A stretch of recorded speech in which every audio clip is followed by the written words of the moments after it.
maîtrise maintenant la conjugaison de l'imparfait et du passé simple, il faut connaître la valeur de ces temps, c'est-à-dire savoir à quel moment utiliser l'un et utiliser l'autre. Voici une première phrase. Papy lisait son journal lorsque le facteur sonna. Dans cette phrase, le verbe liser est conjugué à l'imparfait.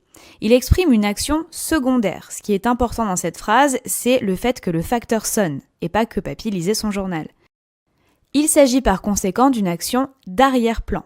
Par ailleurs, cette action est non délimitée dans le temps. Je ne sais pas pendant combien de temps papy lisait son journal. L'imparfait peut également être utilisé pour exprimer des actions d'habitude.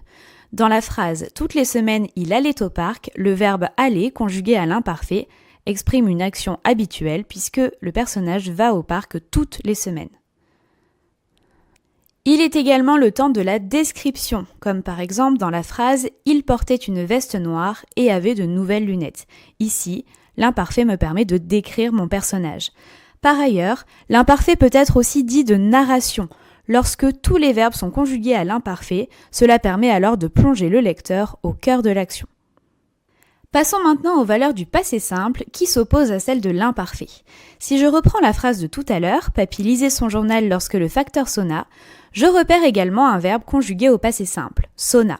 Cette fois-ci, il s'agit de l'action principale, premier plan du récit. Mon action est délimitée dans le temps puisque je ne sonne pas indéfiniment. C'est une action brève. S'il y a une chose à retenir, c'est que le passé simple sert à décrire des actions. Dans la phrase « il acheta un croissant et le mangea en chemin », les deux verbes conjugués au passé simple expriment des actions. Attention, l'emploi du passé simple est littéraire, c'est-à-dire qu'il ne se dit pas à l'oral, il est réservé à la langue écrite. Voici pour finir un tableau bilan pour ne plus jamais te tromper dans l'emploi de l'imparfait et du passé simple. Je te conseille vivement de faire une fiche de révision pour avoir toujours ce tableau sous la main. Voici donc les différences entre l'imparfait et le passé simple. L'imparfait exprime des actions secondaires, tandis que le passé simple exprime des actions principales. L'imparfait est donc le temps de l'arrière-plan, tandis que le passé simple est celui du premier plan. Les actions à l'imparfait ne sont pas délimitées dans le temps, je ne sais pas combien de temps elles durent. À l'opposé, les actions du passé simple sont délimitées dans le temps, elles sont beaucoup plus brèves, spontanées.